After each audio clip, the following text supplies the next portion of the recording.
Miles and I have known each other since we were 2 because our parents are best friends. Now, I would not say Miles is my best friend. He is a good friend, and we do hang out on occasion, but see each other on all major holidays because of our parents. We are in our early 20s. The problem started because of a dumb childhood memory. When we were 8, we had a wedding play on School After Care. I played the bride and Miles the groom. It was a play, with horrible songs and uncoordinated kids. Orbs, our parents made pictures and videos of that, and we each have one picture on our family picture walls. Miles is dating Lindy. They met 3 years ago and started dating last year. Lindy does not like me. So every time we coincide at a celebration, she makes a comment about me being the typical girl best friend. She once said that I secretly wanted to sleep with Miles. I have no clue where she got that impression from. Miles and I have different friend groups and schedules. Besides the monthly catch-up over food, we didn't really meet that much. Things got worse when Lindy saw the wedding play picture. The comments just got more. She even started texting me on Instagram saying she knew what game I was playing. I talked to Miles once about this, and he told me to give her time, so his birthday was on Saturday and I was invited. Lindy wrote me saying something along the lines that she was going to supervise me. This was their first birthday as a couple, and I was not allowed to take up his time. I was honestly just fed up. I tried talking to Miles once more, but he said the same thing, so I just skipped out. When the party started, I wrote a quick, "Sorry, I can't come," and told him my mother was going to bring his present. Now he is upset with me for missing his birthday. Lindy is mad that I made it all about myself, and my parents are upset I missed a family function. Edit. I didn't show anyone the messages because it didn't want to make more out of this than it is. I didn't want to poison anyone against Lindy, especially not if she is a new fixture in Miles' life. That would make both our lives more difficult. I hoped that just talking about it might be the more adult thing.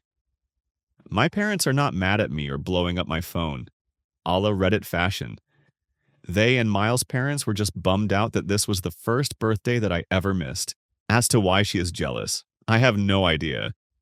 Neither of our parents ever wanted us to get together. There were no jokes or anything about it. I think they also never would want that. The wedding play picture is in the living rooms because they loved the picture and it was our first play. Update.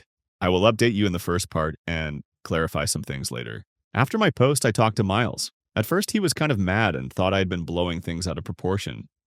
Some more details are in my last post. We came to the conclusion of taking more distance while he figures that all out. Mainly because I did not want the added stress of petty drama. Then I talked to my parents and explained to them what was going on. They were really upset by how Lindy treated me. Obviously, they weren't going to get involved. But it was nice to get that off my chest. Then, nothing else happened. Until Tuesday evening. Wednesday was a holiday, so some of my friends took the opportunity to go to an Irish pub to do karaoke. At some point, my best friend and I went to pee and touch up our makeup. Then Lindy and some of her friends walked in and kind of cornered us. It wasn't pretty.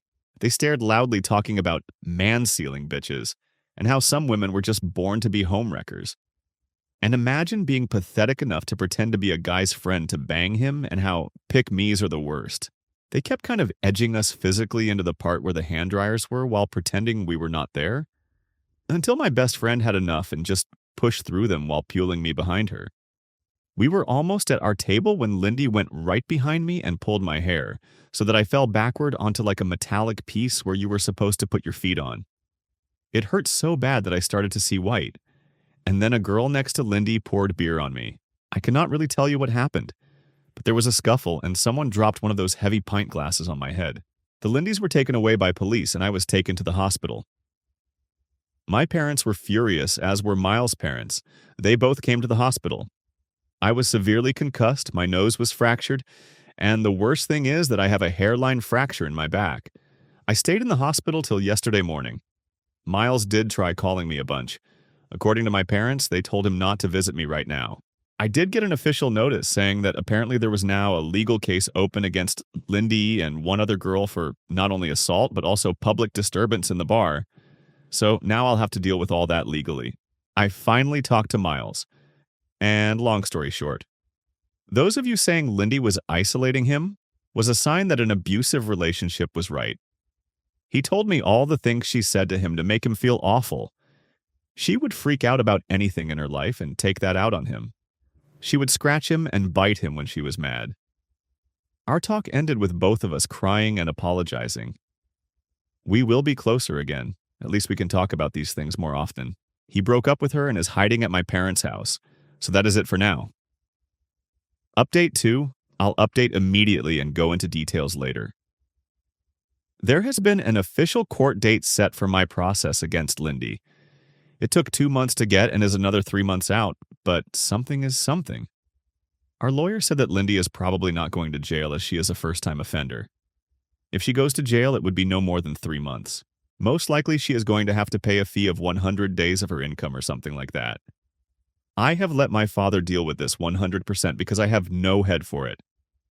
There is a second lawsuit going on at the same time as now I am legally chronically ill. The hairline fracture was not a passing thing, but developed. I am daily in pain. Not every day is bad, but not a day passes where I am not in at least a 2 on the pain scale. As a result, I have not been able to work. Right now, my insurance pays 75% of my former income, and my workplace covers the rest. But I am probably going to get fired, so my insurance filed a claim against Lindy to pay my lost wages. I am right now not in contact with Miles. I tried to be supportive, but being disabled by his jealous ex-girlfriend made me bitter against him. He was a victim. But now I can't live my life, and I blame him partly for that. I am in therapy to work through all of that and have taken up some new hobbies. I have started to write more and am looking into courses or online classes. Miles' parents have been apologetic and have supported me a lot. His mother had been a saint. She volunteered to drive me everywhere, and I have actually become friends with her. We even went to see Deadpool and Wolverine. She is a stay-at-home wife, so we have a lot of time. One of Lindy's friends reached out through my lawyer, offering testimony against her own friend. She also sent a letter apologizing. To make it short, Lindy had told them I was bullying her, and that Miles had once already cheated on her with me. So that's where we are right now. Take care and shield your back. New update. Hey everyone, so here we are again, and yeah, things have moved along, but honestly, I'm just tired. The first court date? It came and went. It was my insurance company versus Lindy. And surprise, surprise, she lost. She's on the hook for most of my lost wages, which is nice, I guess. I didn't have to be there the whole time, which I was grateful for because I've had enough of this mess. As for the criminal case, well, we don't even know if we'll end up going to court for that one. My lawyer is handling it, and I've handed the reins over to my dad because, honestly, I've had it. I'm no legal expert, and after that insurance loss, Lindy's in a bad spot. Her legal team is apparently scrambling to do some serious damage control, but at this point, that's not my problem. More of Lindy's friends have crawled out of their hidey holes to give testimony. Turns out this wasn't her first rodeo. Another girl came forward with evidence of Lindy pulling similar stunts back in high school. This poor girl was just sitting next to Lindy's then-boyfriend, being a normal human. And Lindy went off the rails, starting rumors and spreading literal breadcrumbs on her table to trigger her celiac disease. Yeah, she's that kind of psycho. No one could prove it at the time, but now with all these friends popping up, it's all coming to light. And believe me, these girls didn't have some moral epiphany. They're just terrified of getting fired or having anything negative pop up in their records. The receipts are coming out, and it's getting uglier by the day. Now let's talk about Miles, because that's a whole other dumpster fire. I'm still not speaking to him. Turns out he's known for a while that Lindy was threatening him with bad things if he didn't cut me off and make his parents stop talking to me. And this idiot laughed it off. Thought she meant breaking up with him or something. But no, she was dead serious, even started stalking me and one of his cousins. She made some fake profile and was sending cryptic messages to his cousin. What did Miles do? Talked her down? Yeah, that's it. She kept giving him ultimatums and he just rolled with it. So yeah, I'm even angrier at him now. He knew she was unhinged and didn't do a damn thing about it. He let her spiral while I got dragged through the mud. His dad finally got involved and dragged him to the police, where they filed reports about all the crap Lindy pulled. They have evidence now from the stuff with his cousin, and even photos from when Lindy got physical with him. so at least something's happening on that front. But it's too little, too late if you ask me. As for Lindy, well, she's gone radio silent. Except for TikTok, of course. My friends keep sending me her cringy videos, and it's honestly kind of disturbing. She's acting like nothing's happening, like her whole life isn't unraveling. She's got a new boyfriend now, and they're making those awful lip sync videos together. I think she's living at his place, but who knows? Maybe her parents cut her off. Wouldn't be surprised. Oh, and the guy? Yeah, one of my friends looked him up. Let's just say he fits right into her pattern. As my grandma would say, there's a lid for every pot. On the health front, still nothing good to report. My pain hasn't improved, and I'm now waiting for a surgery appointment, which looks like it'll be early 2025. The pain is radiating to my left hip now, which is just great. I feel like that sad little dog from the Black Cauldron. But hey, silver lining. I've made friends with a few of the nurses who work with me. One of them braids my hair, which is kind of sweet. I'm also seeing a physiotherapist regularly, mostly for massages at this point. It helps, but some days I feel like I'm just patching myself together with duct tape. The therapist suggested I start doing pool exercises, so now I'm in an aqua aerobics class for seniors. No, there isn't a disability-specific class in my town, and frankly, I didn't feel like looking too hard. The old ladies are a riot, though. Well, except for one who always looks miserable, but honestly, I'm not one to talk. One piece of good news. I finally got approved for a wheelchair, so at least I can go out with my friends without feeling like my body is falling apart after an hour.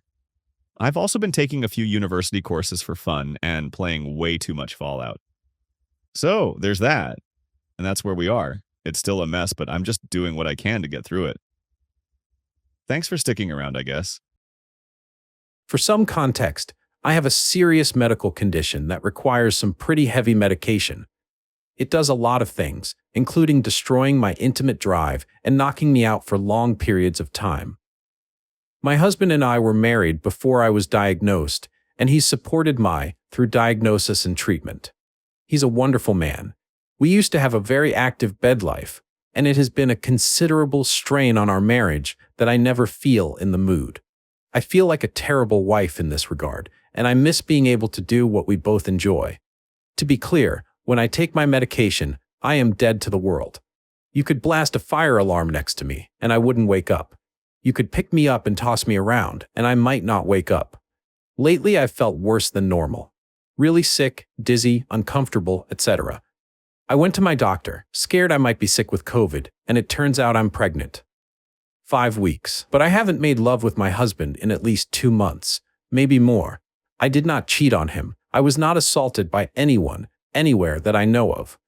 This was not an immaculate conception. I told my husband and he was surprised.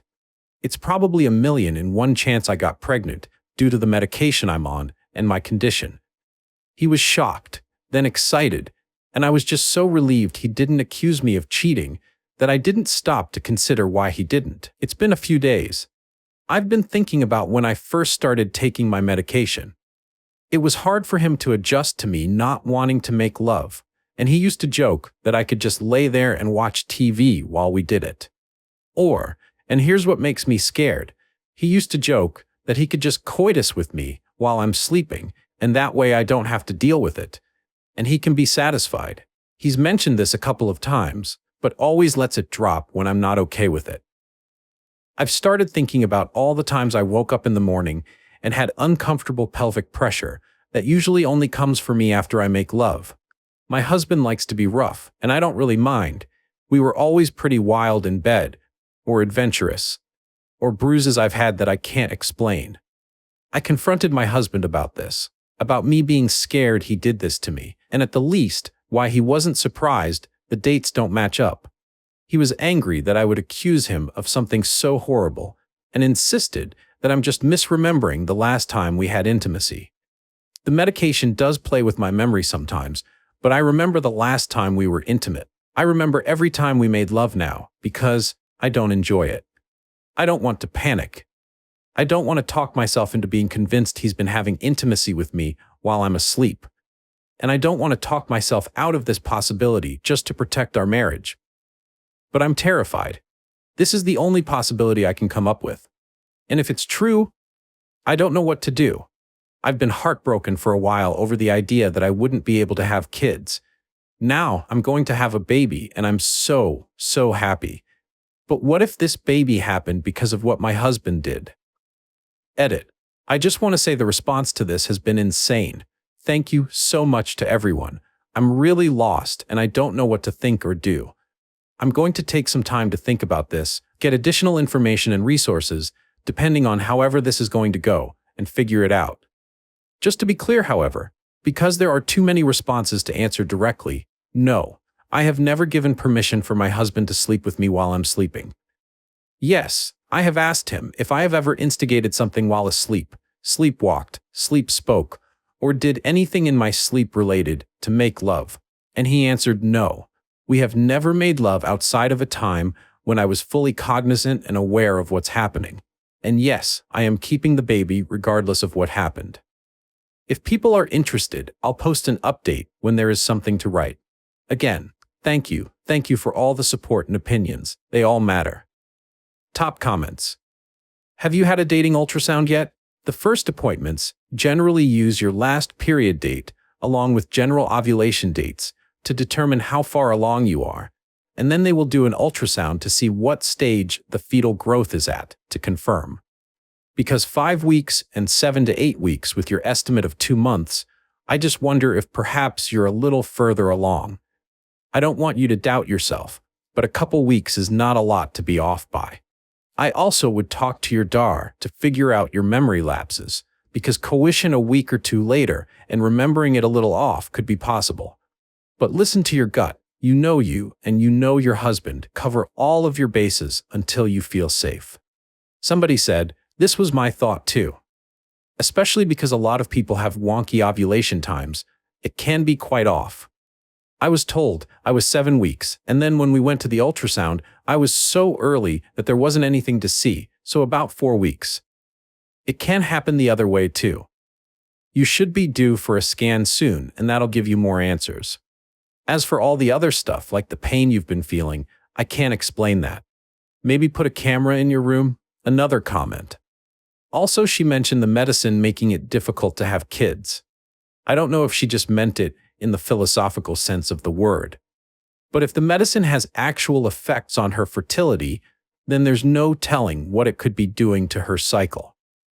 Of course, her doctor should know any possible side effects and hopefully communicate them. As far as I know, it's not that uncommon for medicine to have side effects that mess with your periods. Really common stuff like aspirin have blood-thinning effects, and things like antidepressants can have some quite unpredictable effects, such as missing a period or irregular lengths. Original poster replied, "Thank you for the advice about going to the doctor. I'm just not sure how to go without him. We're both out of work because of COVID, and since he found out I'm pregnant, he's hyper aware of everything. I don't mean this to come off in a creepy way. It's just very hard for either of us to do anything without the other knowing. He wants to do everything with me related to the baby, including all doctor's appointments. He's very happy and excited. And if I try to go for a reason other than the baby, I think he'll be very suspicious. I don't want to fight with him until I figure out what's going on. As for our bed life, I can say he's never hurt me. That has never happened. And it's all consensual. I just meant I'm not turned on by coition getting a little rough. That's his kink. And since it doesn't bother me and he indulges me in other ways, I'm fine with playing along. He doesn't like to slap me or anything. Not to kink shame, to each their own. He's just into manhandling a bit. He's just very strong and very athletic, and he likes to utilize that during making love. I don't have anyone to stay with outside of some friends, but due to COVID, I don't want to put them at risk or not socially distance, so I have some options to think about while I stay at home with him. Thank you for all the help you've provided." Somebody said, if you got pregnant, that means he isn't using protection. If he isn't using protection, then semen is involved. If he's having intimacy while you're asleep, wouldn't there be signs of semen? When you get out of bed in the morning, does any of it come out? Is there any on the bed or in your underwear? I've never known semen to not come out at some point, especially if you have been laying down since coiton. Just another data point to consider. Not sure if it helps. Sorry you are going through this. Original poster replied, I can't remember a time when I woke up and felt the remnants of semen. But honestly, my husband is very meticulous when it comes to cleaning up after making love. He won't lay in a soiled bed, he wipes everything and everyone down, and he's always been like this. It seems a little absurd to think he'd do this every time this might have happened to remove proof, but he does this every time regardless, so it's not impossible. He'll spend longer cleaning up after making love than having it. Update 2 weeks later. I wanted to give an update as to what's been happening in the past 2 weeks. My first post got a crazy amount of attention, and lots of people were really kind and helpful, and I want them to know I'm okay. This is going to be really long, just to be warned. To clarify, the medication I'm on for my condition is taken at night because it affects me the way it does, completely knocking me out. To reassure people, I would not be taking his medication if I had a baby to take care of, regardless of my condition, and I discontinued almost immediately after finding out I was pregnant. Nor does the medication impact my fertility. That has to do with my condition. After I made my post and read through about 300 comments, I think I went a little crazy. I convinced myself that I was making it all up in my head. I doubted everything I thought I knew, and I doubted myself. I went to the hospital to speak to my doctor about the medication and its severe side effects. I asked if it could make me engage in any sensual acts while asleep. I asked if it could make me misremember stuff. I asked if I was going crazy. The answer to all these questions is no. The medication doesn't make any of this even a possibility. And no, my husband doesn't have sexemia. Neither would the medication mess up my memory so much that I might not remember making love or consenting to it. This medication is not a sedative. After emailing with my obstetrician gynecologist, who absolutely assured me her prediction of 5 weeks could very much be off by as much as the 3 that would explain my pregnancy, I had to accept that even if some stuff didn't add up, maybe I was destroying 3 lives for nothing. I never woke up with any semen in me. I tend to sleep in just underwear, and I don't remember that being missing or wrong in any way. The pelvic pressure could be explained by the pregnancy. The bruises? I don't know, but people bruise themselves all the time and don't know how. I talked to a counselor provided by the hospital twice. I made the choice to seek out professional help long-term for what happened. Things were bad with my husband, though. I accused him of assaulting me. That destroys a relationship. I was pissed at myself. I've kind of spent almost the past 2 weeks locking myself in the bedroom, humiliated and embarrassed, and feeling like hell. We didn't really talk much to each other, and if we did, it was about the baby. I think I knew our relationship was over at that point. I went 2 days ago to get another ultrasound at 7 weeks, just to check on the baby because I've been feeling weird, and to get the pregnancy dated again so I could maybe feel less insane. My obstetrician gynecologist had a better look at the fetus this time. The original 5 weeks prediction was wrong. Even with a little bit of buffer time to be safe, I was most likely 8 weeks, or just about as close as you can get. We absolutely got pregnant during the night I remember making love. And to clarify, we never used protection because my husband doesn't like condoms. We're in a monogamous relationship, and I've been told since I was a teenager the chances of getting pregnant are slim to none. I was even more humiliated and embarrassed. We just fought after that, and he got really mean and cold. A couple nights ago, we were watching a movie, and it was the closest I felt to him since this started. The fact that he even wanted to watch a movie with me felt like a victory. When it was over, he asked if I really thought he could have molested me. I started crying, and he started yelling, demanding an answer. Before I could answer, he started laughing and said he couldn't get me wet enough to penetrate me if he tried. It was him just being mean about my health. My medication doesn't just make me disinterested in coition, it makes it really hard for me to get aroused. When we make love, we have to use a ton of lube so I don't rip and bleed. I told him that wasn't funny, and he said he really thought it was. We started to fight about my accusation and how it made him feel. When I tried to tell him how sorry I was and how I was just really scared he wasn't the person I thought he was, He said I tried to ruin his life. Then he admitted he tried to finger me a couple times while I was asleep and never got anywhere. So he gave up, and that isn't molestation. I started screaming at him, demanding to know if he was telling the truth. I started hyperventilating. He started screaming back that he never molested me. He only used his fingers to penetrate me, only because he was desperate.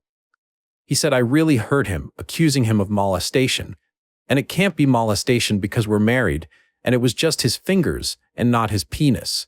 And then he said he'd given me oral while I was sleeping once, trying to get me wet enough for penetration. And that was when he'd stopped. He also admitted to using my hand to jerk him off while I slept, but only a couple times. So that's the truth of it. Our baby was conceived while I participated, but my husband admitted to touching me while I slept. But it's not molest because we're married? He believes that. He stands by it. And I'm crazy for thinking otherwise according to him. Maybe I am crazy. He's my husband, and I never heard of marital molest until my first post. I don't know what to do now. I don't have any family outside of him. I have some friends, but COVID is happening and I can't impose on any of them. We're probably not that close anyway. Making friends is hard for me. I don't have money. I live paycheck to paycheck normally, and I'm out of work now. I'm scared to go too. I'm not stupid. Staying is stupid. We didn't sleep together after he admitted what he did. He slept in the living room. I slept in the bedroom. I think I slept an hour, scared he'd come pick a fight again. It's been like that for 2 nights now. This feels like the end of everything, and I just don't know where we go from here, or I go from here. He doesn't think he did anything wrong, and he's so mad at me for saying otherwise. Honestly, I'm okay. I want people to know that. Just really lost. I don't know if people care past this point, want another update, whatever. But I really want to say thank you to everyone who cared.